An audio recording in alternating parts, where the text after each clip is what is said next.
និយាយមិនចេញក្នុងទ្រូងតោម្នេញចង់ជួបមុខអូនពេលនេះចិត្តបងនឹកអូនស្ទើសោ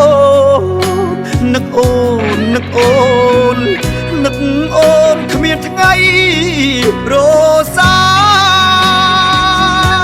យបាយក៏មិននឹក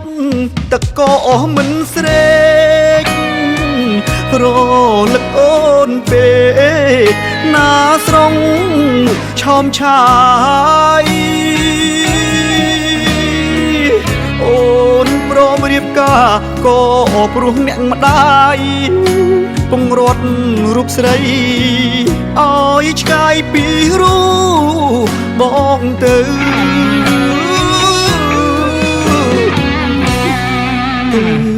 នៅស្រុកគេ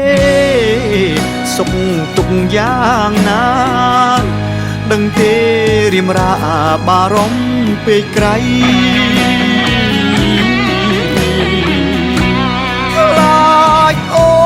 នលំបាខ្លាចអូនរីងរៃ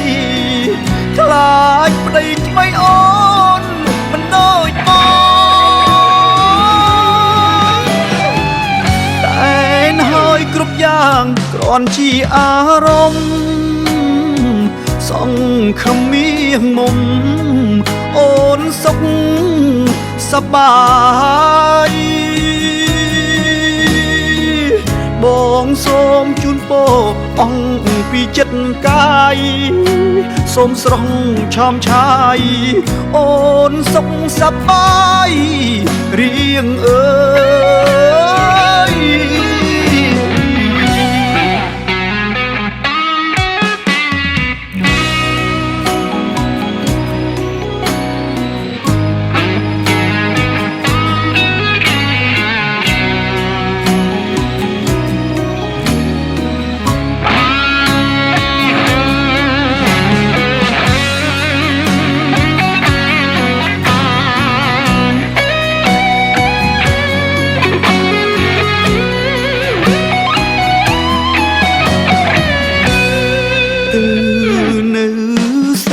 គេ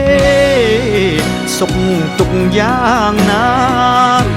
ដឹងទេរៀមរាបារម្ភពេកក្រៃ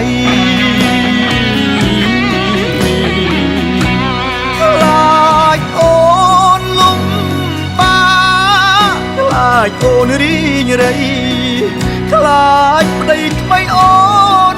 មិនដូច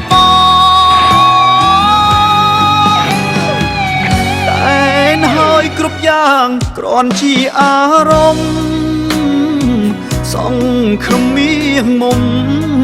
អូនសុខសប្បាយ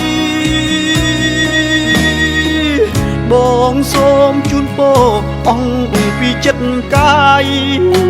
សូមស្រស់ឆោមឆាយអូនសុខសប្បាយ